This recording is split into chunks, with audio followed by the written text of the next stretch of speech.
A signature. A single line of ink meant to be a promise, a confirmation of a shared dream. For Olivia Pierce, that dream was a name for her newborn son, a name steeped in love and memory. But in the sterile silence of a hospital room, while she slept exhausted from the miracle of birth, her millionaire husband, Nathaniel Harrington, committed the ultimate betrayal. He picked up a pen and with a stroke of arrogance tried to rewrite their son's future. But what he didn't know was that the official birth certificate had already been signed, and the signature that would ultimately seal his son's identity belonged to the one person he never saw coming. This is the story of a name, and a mother's fight against a powerful man who forgot that the deepest bonds are not forged in wealth, but in truth. The first cry of her son was the most beautiful sound Olivia Pierce had ever heard. It wasn't a scream of pain, but a declaration of existence, a raw, powerful announcement that echoed in the sterile delivery room and resonated deep within her soul. After 26 hours of grueling labor, he was here. Perfect. 10 fingers, 10 toes, and a tuft of dark hair, just like his father's. Lying back against the propped-up pillows, sweat beading on her brow. Olivia felt a wave of relief, so profound it was almost dizzying. Her husband, Nathaniel Harrington, stood by her side, his hand resting on her shoulder. He was handsome, impeccably dressed, even in hospital-approved scrubs, the CEO of a multi-million-dollar tech firm, and the man she had promised her life to. "He's incredible. Liv." Nate murmured, his voice, usually so commanding in a boardroom, softened with a rare vulnerability. He leaned down and kissed her forehead. "You were incredible." A nurse, a kind woman with warm eyes named Maria, gently swaddled the baby and placed him in Olivia's waiting arms. The weight of him was both minuscule and monumental. He was a universe unto himself. She looked down at his scrunched-up, perfect face and whispered the name they had chosen months ago, the name that felt like a prayer on her lips. "Hello, Arthur," she cooed, her voice thick with emotion. "Hello, Arthur Cole Pierce." The name was her anchor to her past and her hope for his future. Arthur was her father's name. David Arthur Pierce had been an architect, a man who built beautiful, sturdy homes, a man who had taught Olivia how to see the strength and beauty in structure and design. He had passed away from a sudden heart attack just 2 years prior, and the grief was still a tender bruise on her heart. Naming her son after him felt like the most fitting tribute, a way to ensure his grandfather's legacy of integrity and kindness lived on. Cole was the bridge between them, a name both she and Nate had simply loved the sound of.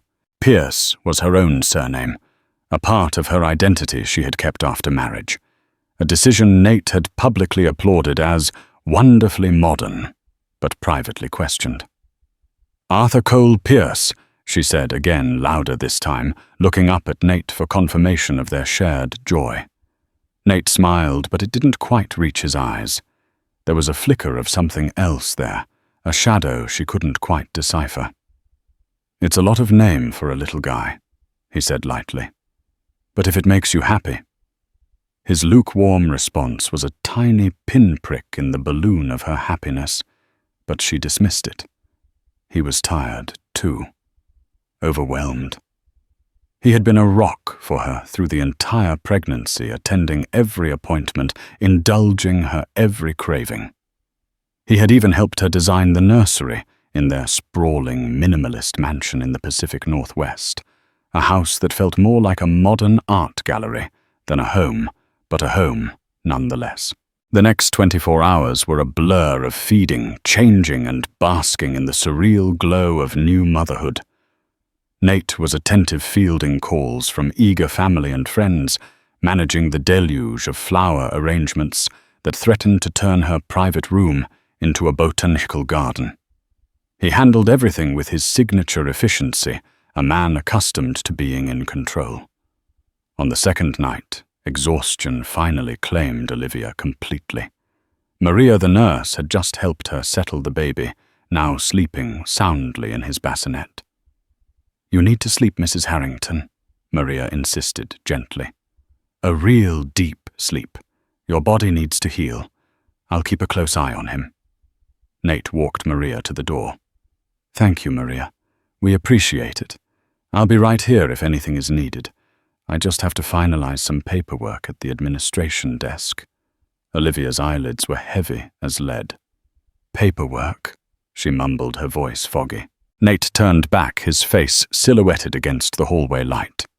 "Just the birth certificate registration, honey. The official form. I'll take care of it, so we don't have to worry about it tomorrow. Get some rest." He leaned over and kissed her. His lips felt cool. "I love you," he whispered. "Love you too." She breathed, already drifting into the abyss of a much-needed sleep. Her last conscious thought was a feeling of profound gratitude. She had a healthy son and a husband who took care of everything. What Olivia didn't see was the look on Nate's face as he straightened up. The softness was gone, replaced by a steely resolve. He glanced at the sleeping infant, then at his wife's slumbering form. He walked out of the room, pulling the door until it was almost closed, leaving just a sliver of light cutting across the floor. In the brightly lit, sterile corridor, he didn't head for the administration desk. Instead, he walked to a small, deserted waiting area at the end of the hall. He pulled a folded document from the inner pocket of his tailored jacket. It was the official State of Washington certificate of live birth worksheet.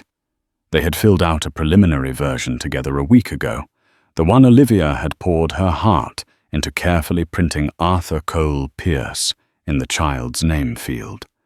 She had signed her portion at the bottom. But this was a fresh copy Nate had procured earlier that day, citing a smudge on the original. He sat down under the harsh fluorescent lights, the silence of the hospital at 2 a.m., amplifying the soft scratch of his expensive fountain pen.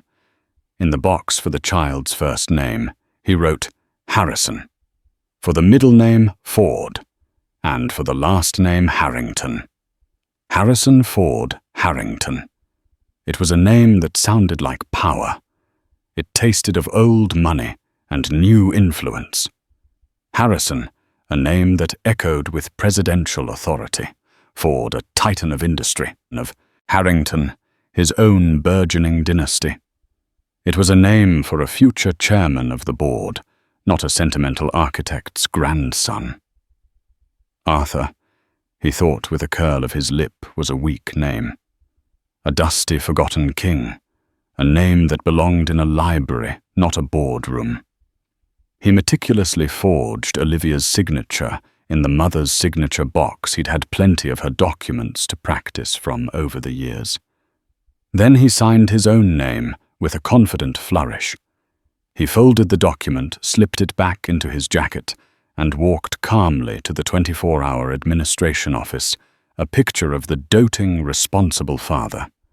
He handed the form to the sleepy-eyed clerk. "Harrington Room 304, he said smoothly. "Just wanted to get this filed tonight." The clerk stamped it without a second glance. It was done. Olivia woke the next morning feeling more human than she had in days.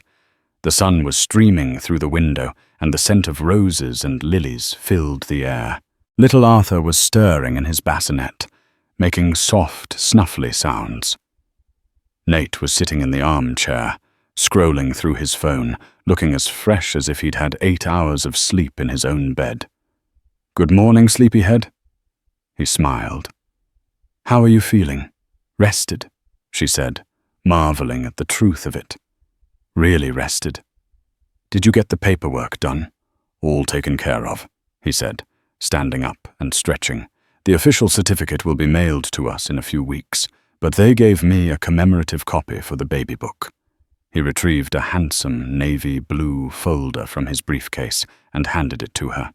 Olivia opened it with a sense of ceremony. Inside, nestled in a protective plastic sleeve, was a beautifully printed certificate with a gold foil seal. She read the name, and the world stopped. Her breath hitched in her throat. Her heart, which had been so full of joy, felt as though it had been instantly shattered into a million ice-cold fragments. The words swam before her eyes, mocking her, branding her a fool. Child's name: Harrison Ford Harrington. She read it again, and a third time. It didn't change. The ink was stark permanent, a desecration. "What is this?" she whispered, her voice trembling so violently the folder shook in her hands. Nate's expression was calm, almost paternal, as if explaining a difficult concept to a child. "I made a decision, Olivia, an executive decision. Harrison is a stronger name, a name with gravitas. Arthur is sentimental." Sentimental.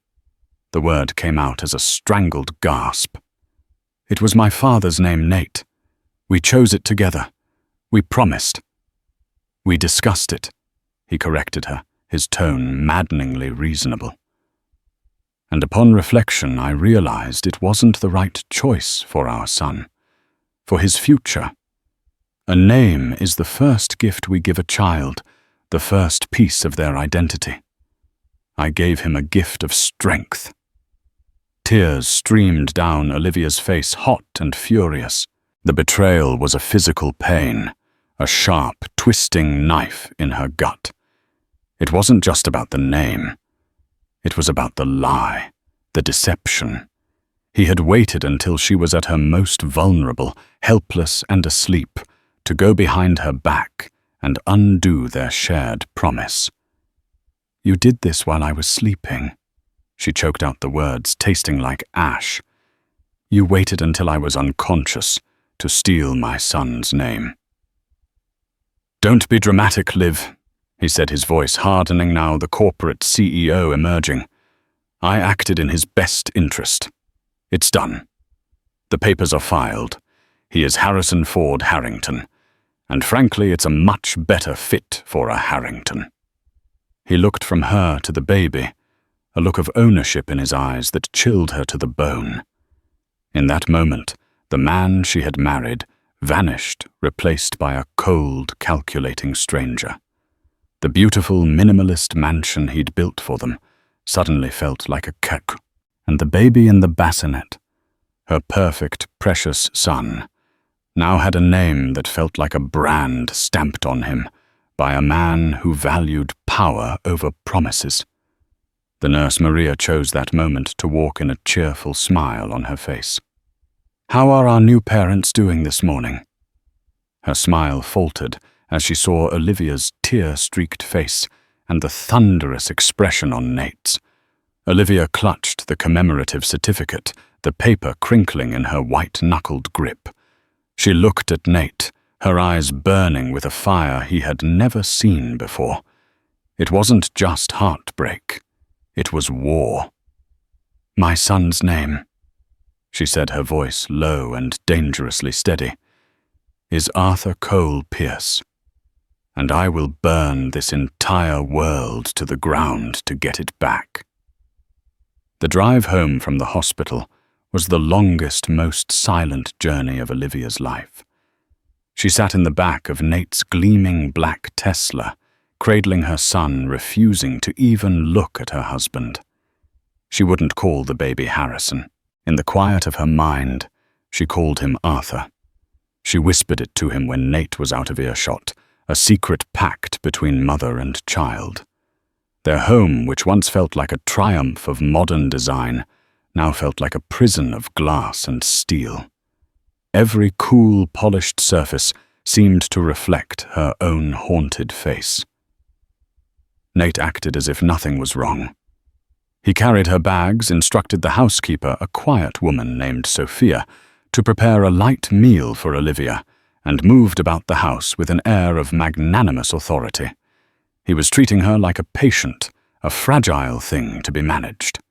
The confrontation she had tried to have in the hospital had gone nowhere. Nate had simply shut it down. "We are not discussing this further, Olivia. You're emotional. It's the hormones. You'll see I'm right in time." For the first week, Olivia existed in a postpartum haze made heavier by a suffocating sense of helplessness, the lack of sleep. The physical recovery and the emotional devastation created a perfect storm. She felt like she was drowning, and the man who was supposed to be her life raft was the one holding her head under water. She tried again a few days after they got home. She found him in his home office, a room that overlooked the Puget Sound, the water a churning grey. "Nate, we need to talk about this. We can fix it.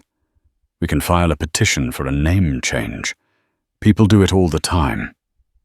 He didn't look up from his laptop. "There's nothing to fix. I've already informed our families and my executive team. I've had my lawyers begin the process of setting up a trust fund for Harrison. Changing it now would be confusing and frankly embarrassing." "Embarrassing?" she exclaimed, incredulous. "You think this is about embarrassment? This is about our son. This is about your wife. The woman you lied to." He finally looked up, his eyes cold. "The decision is made. I am his father, and I have an equal say. In this case, my say was the correct one. I expect you as my wife to support me in this." His tone was final. It was a command, not a request. Olivia felt a chill that had nothing to do with the autumn air outside. He had reduced their marriage to a corporate hierarchy. He was the CEO, she was his subordinate, and she was expected to fall in line. Defeated for the moment, Olivia retreated, but a new resolve began to harden within her. If Nate wouldn't help her, she would find a way herself. Her first call was to the hospital's patient advocacy department. She explained the situation, her voice measured and calm, hiding the tremor of rage beneath. The response was sympathetic, but ultimately useless. "I'm so sorry you're going through this, Mrs. Harrington," a polite administrator named Ms. Davis told her over the phone. However, the certificate of live birth was filled out and signed by a legal parent, your husband. From a legal and procedural standpoint, everything is in order. Our hands are tied. "But he did it without my consent. He forged my signature," Olivia insisted. "I understand, Ma'am, but that would be a legal matter you'd have to take up with him directly, perhaps with legal counsel. The hospital can't intervene in a domestic dispute." Legal counsel. The words hung in the air. Could she hire a lawyer to sue her own husband? The thought was terrifying. Nate's resources were virtually limitless. His legal team was known for its ruthlessness in corporate litigation. What chance would she have? Just as she was about to give up a small detail from the conversation, sparked an idea. Ms. Davis had said the form was submitted to the records clerk on duty. A clerk, a person, a potential witness. The next day, while Nate was at a day-long board meeting downtown, Olivia bundled up her son and drove back to the hospital. She found the administration office and asked for the name of the clerk who had been on duty the night her son was born. After some gentle prodding, a supervisor gave her a name, Kevin. She found Kevin in the hospital cafeteria. He was young, barely in his 20s, with glasses and a nervous energy. Olivia approached him cautiously, buying him a coffee and explaining who she was. "I was wondering if you remember my husband from the other night," she began. Nathaniel Harrington. He submitted the birth certificate for our son. Kevin's eyes widened slightly in recognition. Oh yeah, the CEO guy. Drives that fancy Tesla. I remember him. He came in super late.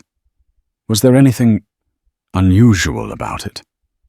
Olivia pressed her heart, thumping. Kevin shrugged. Not really. He was polite. A little intense, maybe.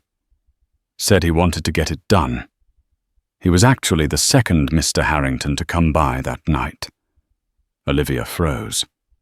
The second, yeah, Kevin said, taking a sip of his coffee.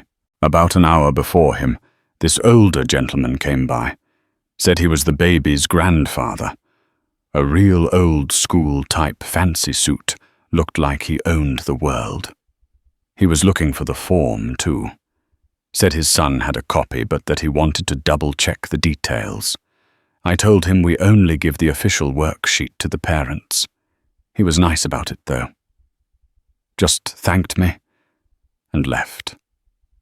A grandfather. Nate's father. Robert Harrington Sr. This was a new, confusing piece of the puzzle. Olivia had a strained, distant relationship with her father-in-law. Robert was the patriarch of the Harrington dynasty, a man who had built a manufacturing empire from the ground up.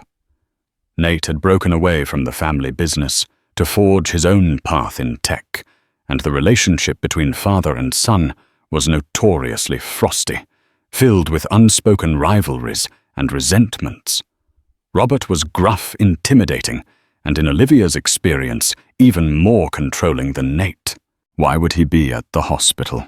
That evening, Nate's mother, Genevieve Harrington, came to visit. She swept into the house in a cloud of expensive perfume and condescension. Genevieve was a woman, sculpted from ice, her perfectly coiffed silver hair matching her cool, assessing gaze. "Olivia, darling," she said, air-kissing a spot somewhere near Olivia's cheek. "You look tired. You must let the staff handle more." She peered into the bassinet. "And there he is, little Harrison. It's such a wonderful name, isn't it? So much stronger than that dreary name you had picked out. Nathaniel told me he had to make a last-minute adjustment. Good for him. A man must lead his family." Olivia felt her blood run cold. Of course, Genevieve was in on it. She was Nate's enabler, the source of his obsession with legacy and power. "With all due respect, Genevieve," Olivia said, her voice tight. "The name my son's father and I agreed upon was Arthur." Genevieve waved a dismissive, beringed hand. "Oh, pooh. That's water under the bridge. You must be a team. And Nathaniel is the captain. Now, have you thought about which preschools to get him on the waiting list for? The good ones fill up years in advance." The conversation was suffocating. Genevieve saw her not as a daughter-in-law or a new mother, but as an incubator for the next Harrington heir. And that heir had to have the right name, attend the right schools, and follow the pre-approved path to greatness. Later that night, unable to sleep, Olivia sat in the dark nursery, rocking her baby. She looked at the commemorative certificate Nate had given her, which she'd hidden away in a drawer. She took it out, her fingers tracing the sharp, unfamiliar letters of Harrison Ford Harrington. Then she noticed something she hadn't before. It was a high-quality print on thick, expensive paper. But at the very bottom, in tiny print, was a line of text. Official commemorative copy, not a legal document. It wasn't the real thing.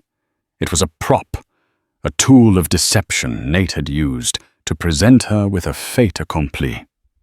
The real legally filed document was at a county records office somewhere. A new thought ignited in her mind, blazing through the fog of her despair. The clerk, Kevin, had mentioned 2 Harringtons, Nate and his father, Robert. Why was Robert there?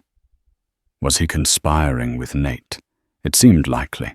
The two men may not have liked each other, but the Harrington legacy was something they both fiercely protected. But what if he wasn't? What if Robert's presence meant something else entirely? It was a long shot, a desperate gamble. Approaching Robert Harrington Sr. was like walking into a lion's den, but Nate and Genevieve had built a fortress of lies around her. The only way out might be to find a door they hadn't thought to guard. Clutching her son, whose name was still a battleground, Olivia made a decision. She had to know what happened that night. She had to know why Robert Harrington was there. She would drive to his estate tomorrow. She would face the lion himself. She had nothing left to lose. The Harrington family estate was less a house and more a principality. Tucked away on a private island in the San Juans, accessible only by a private ferry, it was a world away from the cold, modern aesthetic of Nate and Olivia's home. The mansion was a sprawling, Tudor-style behemoth of dark wood and stone, surrounded by acres of ancient manicured gardens that seemed to scowl at the untamed wilderness of the Pacific Northwest beyond their borders. It smelled of old money wood smoke and secrets. Olivia felt her courage waver as she drove her modest SUV up the winding gravel driveway. She had only been here a handful of times for holidays and tense, formal dinners, where every word seemed laden with subtext. Robert Harrington Sr. The patriarch was an intimidating figure. He was a man of few words, each one carrying the weight of his immense fortune and influence. He had always treated Olivia with a detached, formal politeness, but she always felt like he was assessing her, weighing her, and finding her wanting. She parked the car, took a deep breath, and unbuckled her son from his car seat, holding Arthur close to her chest like a shield. She walked to the imposing oak front door and lifted the heavy brass knocker. The door was opened by a stern-faced butler who looked like he had been born in a tuxedo. "Mrs. Harrington," he said, his tone flat. "We were not expecting you." "I know, Thomas. I apologize for the intrusion. Is Mr. Harrington available?" "It's a matter of some urgency." Thomas eyed the baby in her arms for a moment before giving a stiff nod. "The master is in his study. Please follow me." He led her through a grand wood-paneled hall filled with portraits of Harrington ancestors, their painted eyes seeming to follow her. The study was at the end of the hall, a vast room lined floor to ceiling with leather-bound books. A fire roared in a stone fireplace large enough to stand in. And behind a massive mahogany desk sat Robert Harrington Sr. He was in his late 60s, with a full head of thick white hair and the same piercing blue eyes as his son. But where Nate's eyes were cold, Robert's held a sort of weary gravity. He didn't stand when she entered. "Olivia," he said, his voice a low rumble. "This is unexpected." "Mr. Harrington," she began, her own voice sounding small in the cavernous room. "I'm so sorry to come here unannounced. I needed to speak with you." He gestured to one of the leather armchairs opposite his desk. "Sit." Olivia sat balancing Arthur on her lap. The baby was quiet, his wide eyes taking in the strange new surroundings. For a moment they just sat in silence, the only sounds the crackling of the fire and the ticking of a grandfather clock in the corner. "I assume this isn't a social call," Robert finally said, steepling his fingers. "Nathaniel is not in some sort of trouble, is he?" There was a strange lack of concern in his voice, as if he was asking about a business associate rather than his own son. "He is the reason I'm here," Olivia said, deciding that directness was her only chance. "It's about the baby, about his name." Robert's expression didn't change. Genevieve mentioned it. Harrison. A strong name. Olivia's heart sank. Of course, he was on their side. This was a wasted trip. Still, she had come this far. His name was supposed to be Arthur, she said, her voice catching. After my father. Nate and I chose it together. And he changed it. He went behind my back while I was sleeping in the hospital and filed the paperwork with a different name. A name I never agreed to. She watched his face for any reaction, any flicker of sympathy. There was nothing. He just watched her, his gaze unwavering. I need to know why. You were at the hospital that night, Mr. Harrington. She pressed on the words, tumbling out. The clerk told me you were there. Were you with Nate? Did you help him do this? Robert was silent for a long moment. He leaned back in his chair, his eyes leaving hers to stare into the fire. Nathaniel has always had a complicated relationship with names, he said almost to himself. His own in particular. Did he ever tell you who he was named after? Olivia shook her head. No. I just know he's never liked it. He was named Nathaniel after my father's business partner, Nathaniel Ayres. Robert explained, his voice flat. A man my father trusted implicitly. A man who in the end embezzled a fortune and nearly destroyed our company. My father kept the name as a reminder that trust can be a liability.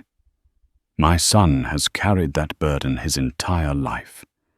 He sees his own name as a mark of failure, of weakness. That is why he is obsessed with creating a new legacy, a perfect one that starts with a strong name for his own son. Understanding dawned on Olivia, but it brought no comfort. Nate's betrayal wasn't just arrogance. It was born from a deep, festering insecurity. It was pathological. So you approve of what he did? She asked quietly. Robert brought his gaze back to her.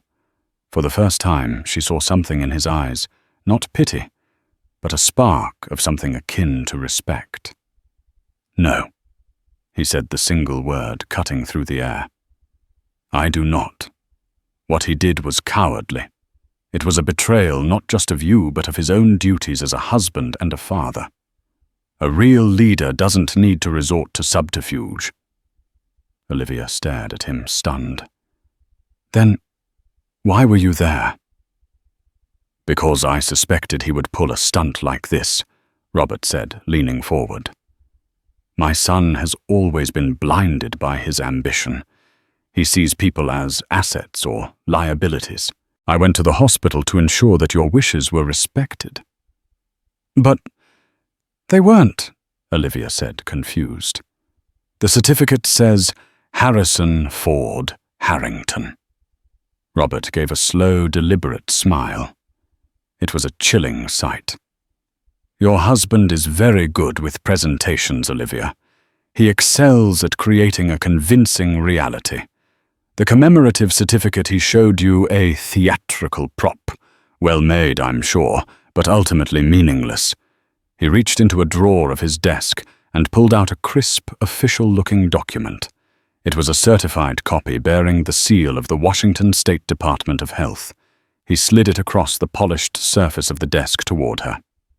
My son is clever, Robert continued, but he is also arrogant, and arrogance creates blind spots. He assumed that once he filed his form, the matter was closed. He underestimated his father, and he underestimated you. With a trembling hand, Olivia picked up the document. Her eyes scanned the familiar boxes until they found the one labeled child's name.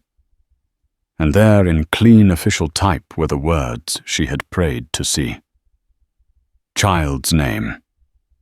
Arthur Cole. Pierce. Olivia gasped, her hand flying to her mouth. Tears welled in her eyes, but this time they were tears of shock and overwhelming relief. How? She whispered, looking up at the formidable man before her. "How is this possible?" "It's a matter of timing and paperwork, my dear." Robert said, a glint of triumph in his eyes.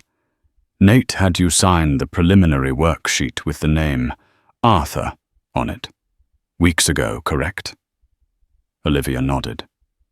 "He then took a blank form and filled it out with his preferred name, forging your signature. He submitted that to the clerk around 2 in the morning. But I was there earlier," Robert went on. "I spoke to the clerk, as you know. When he wouldn't give me a form, I went to a different source, the head of nursing, a woman whose foundation receives a considerable donation from me each year.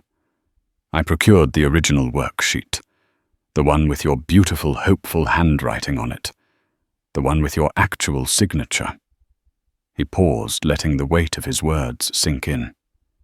"As the child's legal grandfather, present at the hospital, I am permitted to witness and submit documentation on behalf of the family in certain circumstances. I added my own signature to that original form as a witness, dating and timing it precisely. I then returned to the administration office at 2:15 a.m., approximately 10 minutes after Nathaniel had left. I explained to the clerk that my son had submitted a draft in error, and that the true corrected version was the one I held in my hand, the one signed by the mother and witnessed by the grandfather. I told him to discard the erroneous draft and process the correct one. Faced with 2 conflicting forms, the clerk chose the one with the legitimate maternal signature, the one I gave him." Olivia was speechless. It was a breathtakingly audacious maneuver, a corporate raid executed in the quiet corridors of a hospital. He had outmaneuvered his own son using his power and influence, not to enforce the Harrington will, but to subvert it. "The document my son filed was shredded," Robert concluded with grim satisfaction. "The official legally binding birth certificate, the one on file with the state of Washington, registers your son's name as Arthur Cole Pierce. The one Nate has is a fake printed at a high-end copy shop to deceive you until it was too late to change." Olivia looked down at her son, her Arthur, and then back at the man who had in an astonishing twist become her unlikely savior. "Why?" she asked, her voice filled with genuine wonder. "Why would you do this for me?" Robert Harrington Sr. looked at the baby in her arms, and his stern facade seemed to soften just for a moment. "Because my son needs to learn that a legacy is not built on power and control. It is built on character. He disrespected his own family. He disrespected his wife. And he tried to erase the memory of your father, a good man, from what I've read. The Harrington name means nothing if it is attached to men like that." He stood up and walked around the desk, stopping before her. "That document in your hand is your proof. It is your power. The question now, Olivia, is, what are you going to do with it?" Olivia looked from the official certificate to her son's sleeping face. She finally had the truth. She finally had her weapon, and she knew exactly what she had to do. The battle for her son's name was over, but the war for her own future was just beginning. The ferry ride back to the mainland was a journey between worlds. Olivia sat inside her car on the rumbling deck, the engine off, the rhythmic churn of the water, a soothing counterpoint to the tempest in her heart. On the passenger seat beside her, the stiff, pristine envelope containing the official birth certificate was a tangible weight. It was more than paper and ink. It was a declaration of truth, a shield, a sword. She felt its power emanating through the thick paper, a warmth spreading through her chest that pushed back the chill of the past few weeks. She drove away from the ferry terminal, not with the panicked haste of an escapee, but with the measured calm of a general preparing for a final decisive battle. Robert's intervention had been a shocking, brilliant maneuver, a gambit so audacious she was still reeling from it. He had not just given her the truth, he had armed her with it. The question now, "Olivia, what are you going to do with it?" His voice echoed in her mind, instead of heading towards the cold glass and steel prison. Nate called home. She followed the signs for a waterfront park she'd always loved. She needed a moment to breathe air that wasn't tainted with lies, to let the immensity of what was about to happen settle into her bones. She parked carefully, lifting the sleeping Arthur from his seat, his small, warm body, a constant, precious reminder of what she was fighting for. She found an empty bench facing the Puget Sound. The water was a canvas of deep gray and shimmering silver, the distant Seattle skyline, a hazy silhouette against the bruised purple afternoon sky.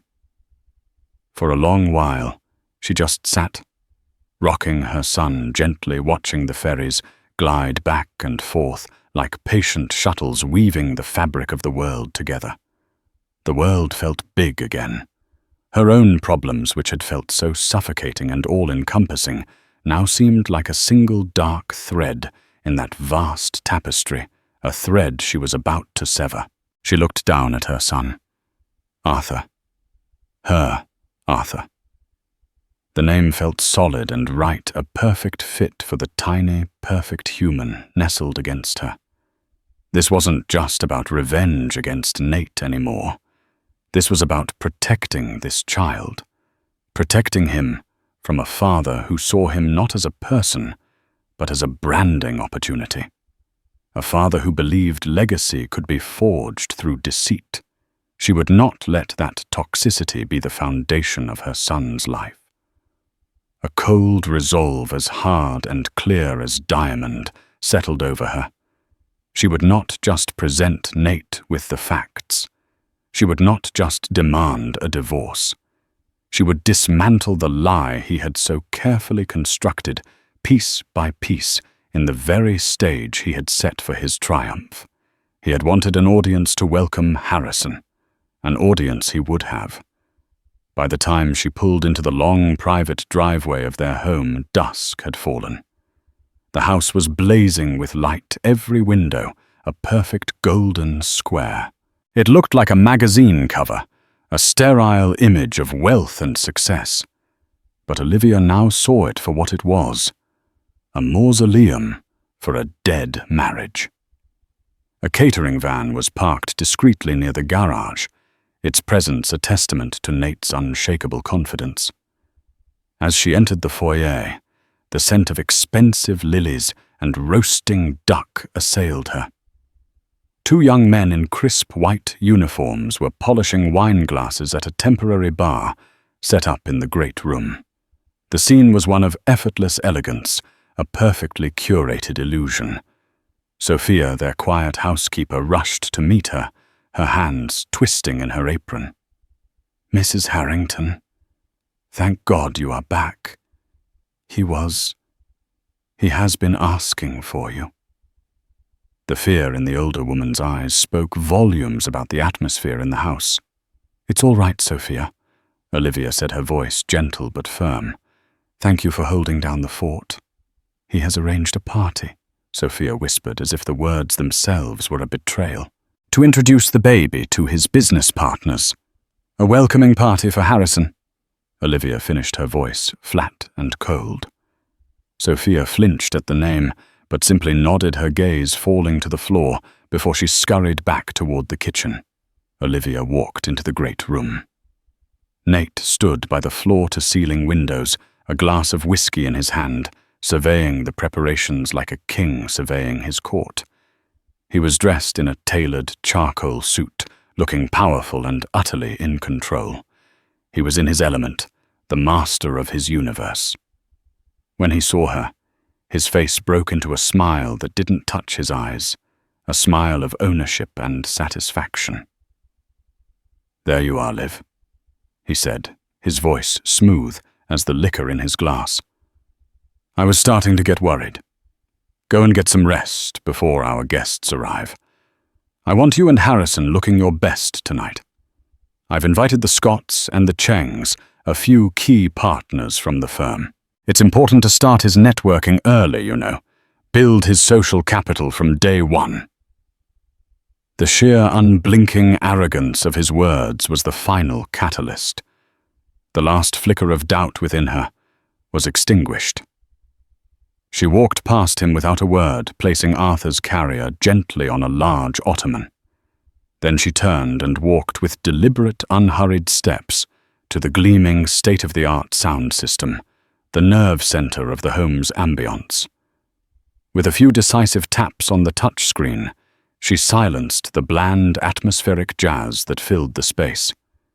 The sudden, absolute silence was a physical shock. The caterers froze mid-polish.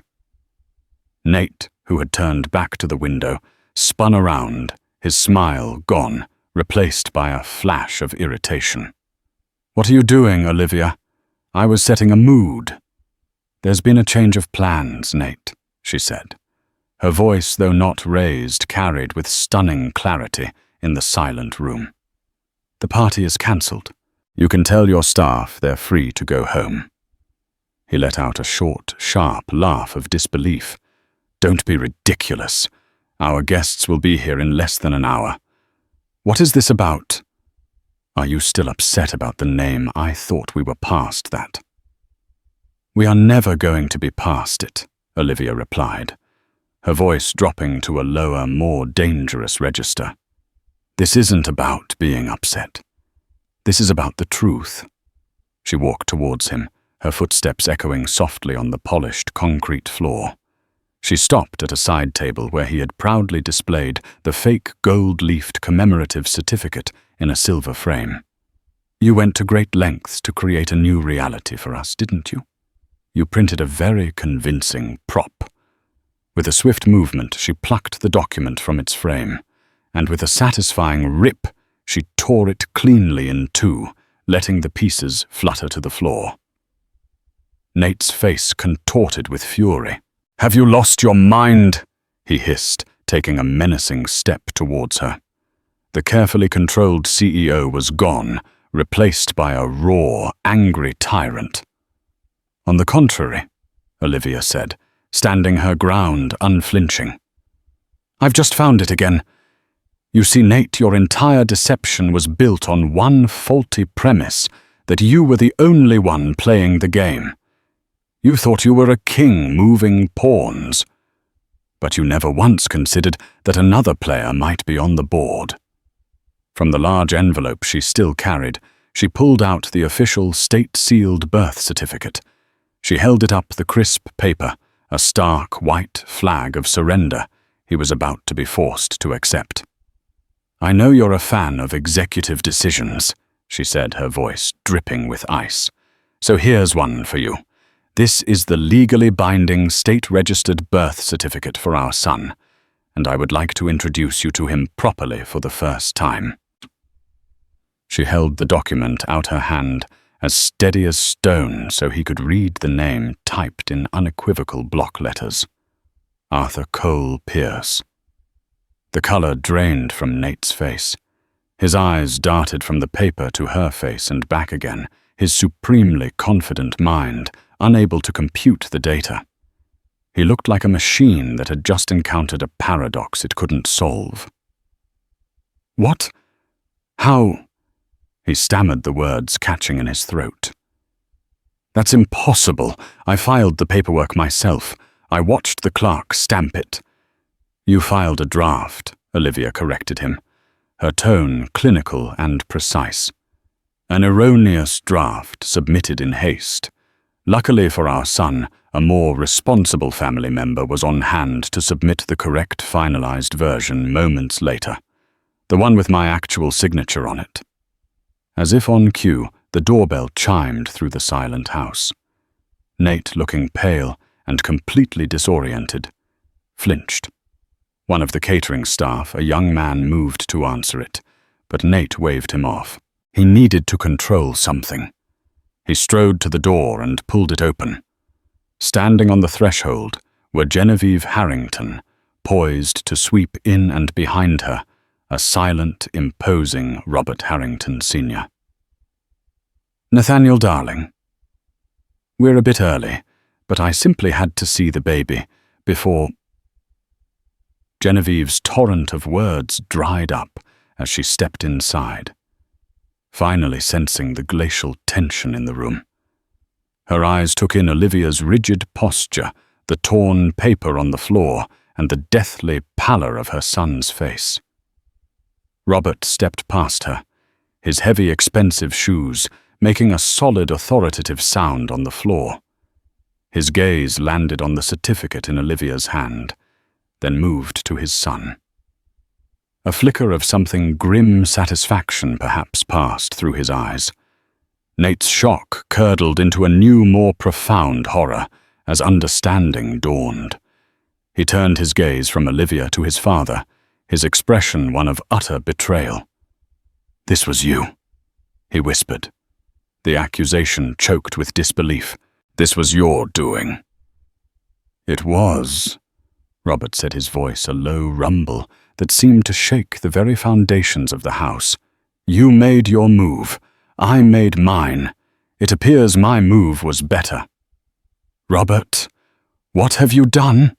Genevieve demanded, her carefully constructed composure finally cracking, her voice shrill. "I have upheld this family's honor." Robert stated his words, a clear judgment delivered upon his son. "Something your son seems to have forgotten how to do. He chose to lie to his wife.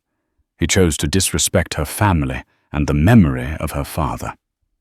He put his own fragile ego ahead of his integrity. That is not the Harrington way."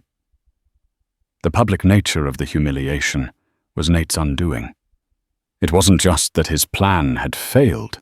It had been dismantled with surgical precision by his own father in front of his wife, his mother, and the hired help. The infallible visionary was a fool.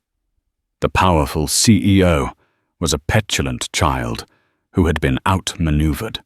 His face, which had been pale, now flooded with a dark, mottled red. His hands clenched into fists. He looked utterly, irrevocably broken.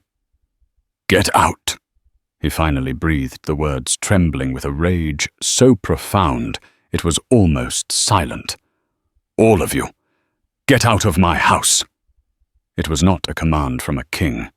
It was the desperate plea of a man standing in the rubble of his own making.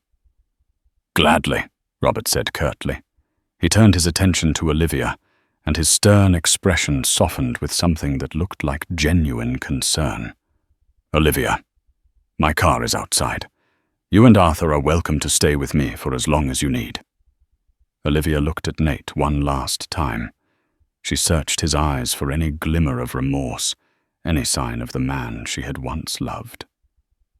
But there was nothing. Only the cold, burning fury of a narcissist who had been exposed. The marriage was not just broken. It had never been real. Without another word, she walked to the ottoman, gently lifted her sleeping son, and wrapped him securely in his blanket. She held him close, his warmth, a comfort against the cold void that had opened before her.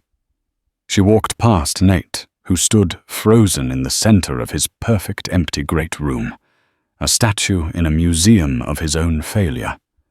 She didn't look back. She walked out the front door, leaving behind the ghost of a life, and stepped into the cool, clean air of the night. It tasted of freedom. Robert held the back door of his car open for her.